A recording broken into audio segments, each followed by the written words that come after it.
Ultimate table ટેનિસની છઠ્ઠી season પ્રથમ વખત અમદાવાદમાં આવતીકાલથી યોજાશે. ભારતીય ટેબલ ટેનિસ ફેડરેશનના નેજા હેઠળ રમનાર લીગમાં 8 ટીમના ખેલાડીઓ રમશે, જેમાં દેશના 48 ખેલાડીઓ ભાગ લેશે.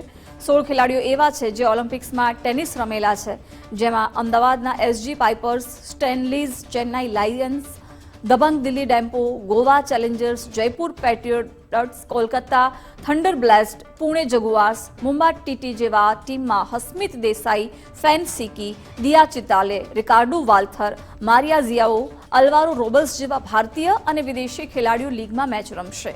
ત્યારે ગુજરાતમાં ખેલાડી હરમિત દેસાઈ છેલ્લા 6 વર્ષથી ડેમ્પો ગોવા ચેલેન્જર્સમાં રમી રહ્યા છે. ત્યારે આ વર્ષે તેમની ટીમ લીગમાં હેટ્રિક કરશે તે આશા સાથે તેઓ રમી રહ્યા છે.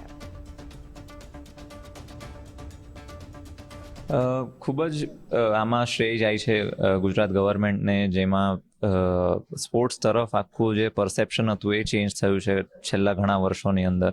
અને ગુજરાતના ગવર્મેન્ટના પરસેપ્શનના ચેન્જના કારણે આજે લોકો પણ વધારે જાગૃત છે કે સ્પોર્ટ્સ તરફ, ખાલી બિઝનેસ તરફ, કે એ જ એક ડિપાર્ટમેન્ટ છે જ્યાં અમે આગળ વધી શકીએ એવું નથી આજે રહ્યું.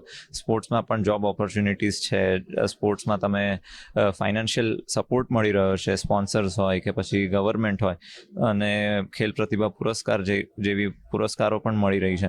તો આજે એના કારણે વધારેના વધારે પ્લેયર્સ અલગ અલગ સ્પોર્ટ્સ રમવા તૈયાર થયા છે. અને જ્યાં આયોજનનું સવાલ હોય કે 2022માં નેશનલ ગેમ્સ થઈ હતી ગુજરાતની અંદર, એ પણ જેટલા પણ લોકોને હું મળું છું બહાર, એ બધા જ કહેતા હોય કે ગુજરાત જેવી નેશનલ ગેમ્સ કોઈએ નથી કરી.